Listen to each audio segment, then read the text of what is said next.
पहले ये रील देखो फिर कमेंट्स के मजे लेंगे।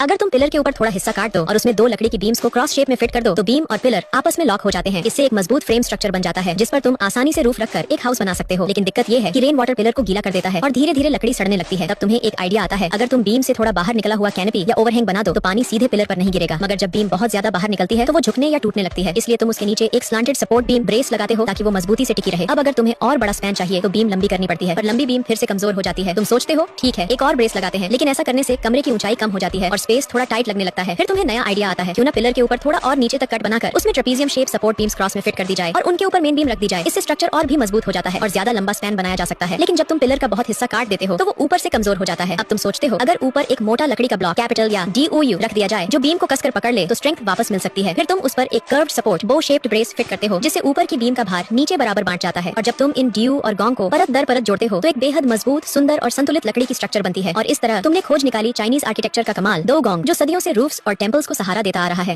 तो चलिए शुरू करते हैं। रील देखते देखते कारपेंटर बन गया। शकरिया इंजीनियर बनाने के लिए। क्या बोला तूने? लगता है कि रील देखते चाइना में आ गया। सही पकड़े हैं।